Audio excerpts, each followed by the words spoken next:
Só que estão esquecendo que existe uma outra via que gera ansiedade, que é respiratória.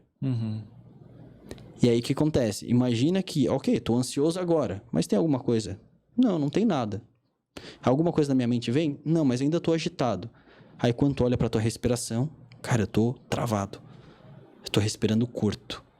Eu não consigo movimentar. Ou seja, é puramente mecânico a tua ansiedade.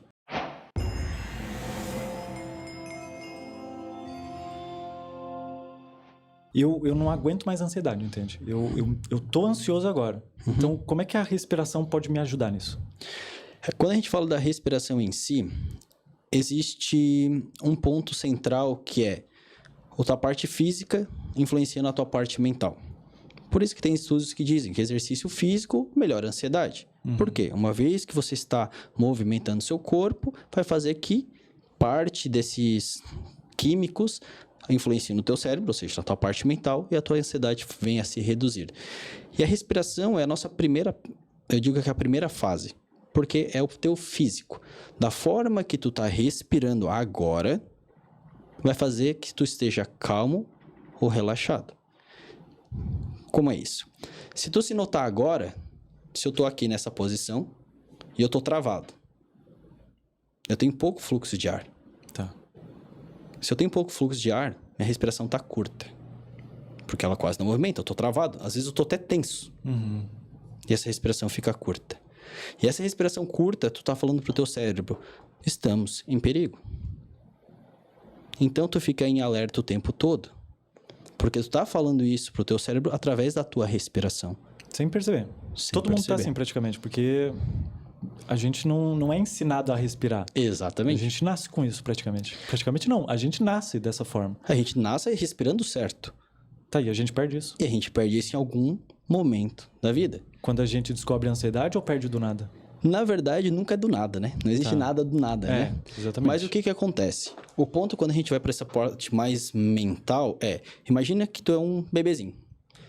Então, tu não tá raciocinando sobre muita coisa. Tu tá simplesmente no teu estado natural. Que é relaxamento. Claro que depende do parto, várias coisas, mas, em geral, o bebê ele nasce, ele tá respirando com a barriguinha e a expansão torácica dele não é só para frente, ela é completa. Tá. Tem esse movimento, né? Tu vê movimentando. E o que acontece? Que ao longo da vida temos experiências. E muitas dessas experiências que acontecem, algumas são traumáticas. Sim. E essas experiências traumáticas fazem que o nosso corpo comece a se enrijecer. Porque quando acontece alguma coisa, normalmente o nosso corpo fica tenso. Sim, que nem a gente leva um susto, né? A gente leva... E tu tensiona. E às vezes fica sem respirar. E essa tensão acumulada ao longo do tempo vai fazendo que o teu padrão respiratório fique de uma pessoa tensa, de uma pessoa com ansiedade. Porque a gente tem que lembrar que ansiedade não é eu sou ansioso. Sim. É, eu estou ansioso. E essa ansiedade, ela pode estar contigo em vários momentos do teu dia, mas isso ainda não determina que você seja uma pessoa ansiosa. Porque quem é sempre. Sim. Então, se tu tá relaxando em algum momento, não quer dizer que tu seja ansioso.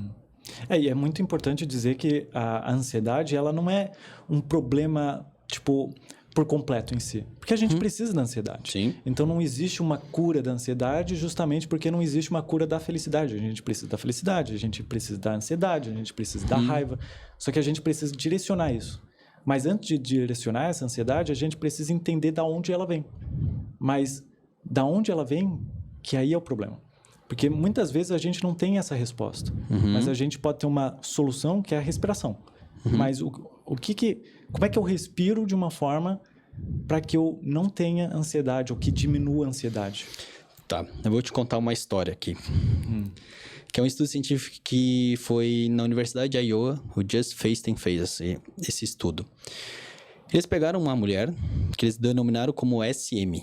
Provavelmente um nome, deixaram anonimato o nome dela. Eles fizeram o quê? Pegaram essa mulher que ela tinha uma doença rara, que ela tinha uma destruição completa das amígdalas cerebrais. Ou seja, ela não tinha medo. E como eles dizem, nesse livro, que é o livro Respire, de James Nestor, qualquer pessoa pode ver, eles falavam que o Justin sabia que qualquer raiz da ansiedade era o medo. O medo de ficar gordo, por exemplo, gerava anorexia. O medo gera a ansiedade. Tá. Porém, essa mulher tinha a destruição completa das amígdalas, que é onde gera o medo, o estado de luta ou fuga. E aí, por 20 anos, tentaram assustar ela. E tentaram várias coisas. E era uma coisa tão estranha que ela não tinha medo de nada, que ela, por exemplo, em dia de tempestade, ela ia conversar com o vizinho, imagina. Caindo o mundo, vou lá conversar com o meu vizinho. Ela perguntava para as pessoas coisas íntimas de sexualidade, porque ela não tinha esse senso nenhum. E uma vez tentaram abusar dela. Sim. E aí foi salva lá por um cachorro, né? Sabe aquelas coisas que acontecem? O cachorro salvou. E aí depois ela voltou no cara e pediu uma carona pra ir embora. Caraca. Ou seja, ela não tinha um senso de medo nenhum. Zero. Então, o cara que tentou me agredir, agora eu vou pedir pra ele ir embora. Então, uma coisa que não fazia sentido nenhum pra uma pessoa que tivesse a amígdala funcionando. E aí, o que aconteceu é que Justin, ele chegou em pesquisas envolvendo a respiração e uma coisa chamada dióxido de carbono, que eu já falei em alguns outros podcasts. E o dióxido de carbono, ele é o nosso primeiro sistema de respiração. A gente respira não é porque a gente precisa de oxigênio, é porque o dióxido de carbono está fazendo essa modulação, dizendo, respira mais rápido, respira mais profundo. E aí o que ele fez? Ele pegou essa mulher, depois de tentar assustar ela várias vezes, botaram cobra nela, levaram naqueles castelos do terror, tipo Beto Carreiro, botaram ela lá para tentar assustar e nada. E aí quando chegaram para fazer esse estudo de inalação do dióxido de carbono, e disseram ela que ela tinha até uma cara de tédio, tipo, já tentaram tantas vezes e nada funcionou.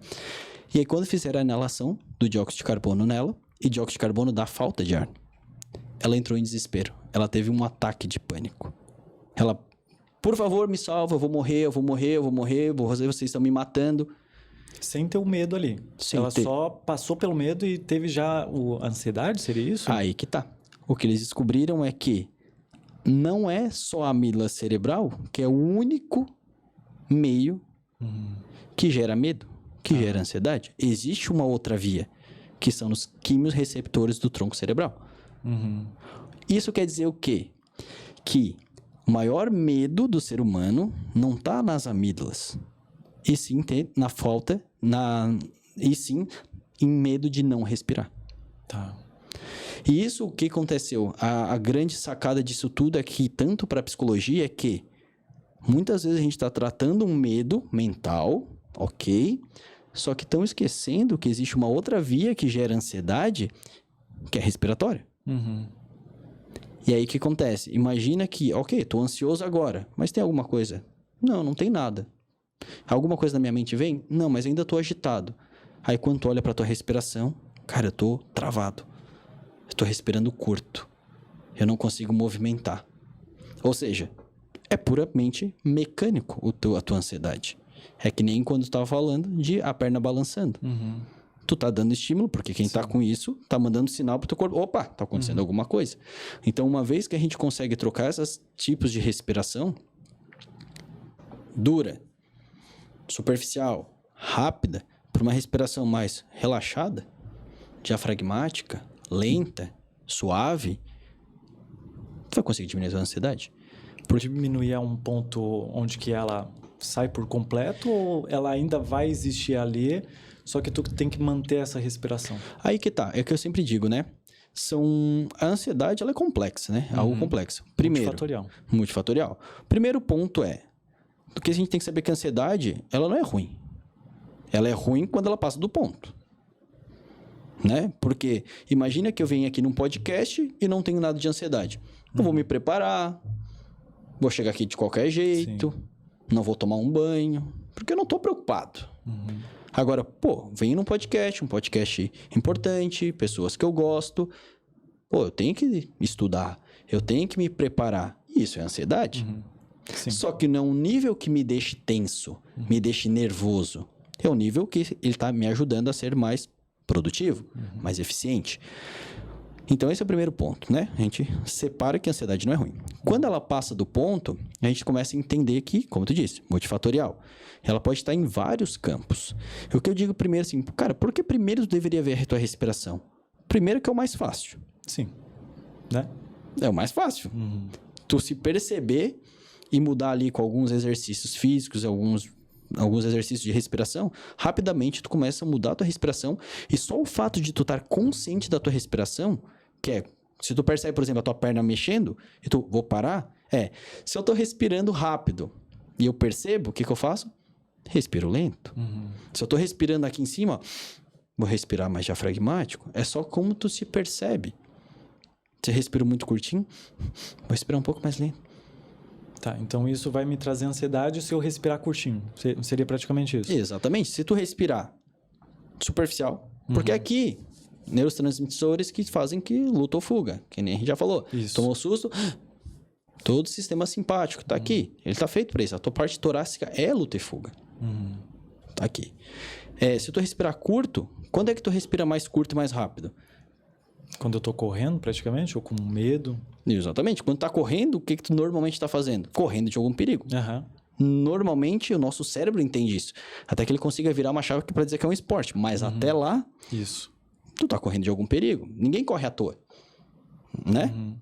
Então, é essa informação que ele tá recebendo. Que tu tá aumentando a tua ventilação, aumentando a velocidade, porque tu tá precisando se movimentar, precisando de energia. Porque tu só respira mais rápido quando tu tá precisando correr mais, fugir, lutar, fazer uma coisa. Então, imagina que tu tá em casa, vendo TV. Por que tu tá respirando rápido? Porque já virou habitual, né? As pessoas se acostumam com a respiração delas mesmo. Exato. Aí me vem uma pergunta, tá? Ok, tu fala pra gente respirar bem e tudo mais, só que como é que eu mantenho isso? Tipo, não tem como eu ficar mantendo uma respiração que eu aprendi agora há pouco. Até tem, né? Te lembrar de em algum momento, ó, vou respirar agora, ou colocar, sei lá, uma fitinha aqui para se lembrar de respirar. Talvez isso ajude, porque a minha questão é, a gente vive num mundo, cara, cheio de informação, cheio de coisa para fazer. A última coisa que eu vou me lembrar é de respirar direito. Como é que eu faço isso? E aí eu digo, né? Deveria ser a primeira, né? Porque é essa que te mantém cadenciado. No entanto que tem smartwatches que botam lá lembrete para tu respirar, né? Fazer tipo o Apple Watch tem. Cada, sei lá, 30 minutos e tu respira 3 minutos. Tá. Então ele te lembra disso. E claro que, como tu tá dizendo, hoje a gente tem tanto estímulo, tanta coisa para fazer, sempre correndo, né? Que para mim é mais fácil porque eu trabalho com respiração. Então faz que eu consiga ter mais consciência. Mas para as pessoas que ou não têm conhecimento ou não estão conscientes da própria respiração, realmente fica muito difícil. E aí, como qualquer coisa, a gente precisa botar lembretes. Bota na tua agenda, bota a fitinha, seja o que for. E aí, o que acontece? Existem duas formas. A respiração ela é automática. E por isso que a gente não presta atenção nela. Então, imagina no carro no piloto automático. E a tua respiração tá ali, naquele padrão. E aí, quando tu vê que ela não tá no padrão certo do piloto automático, tu passa ela pro manual e fala, olha, é para respirar desse jeito aqui, tá? Ah, entendeu? Tá, então agora volta pro automático. Sim. Quando tu olha de novo, saiu de novo, volta pro manual, ensina de novo, e assim. E realmente, claro, né? Os exercícios respiratórios vão fazer que tu tenha mais consciência, que fica mais fácil. Vai facilitar muito esse trabalho. Mas uma vez que tu já tem consciência, já começa a acelerar esse processo.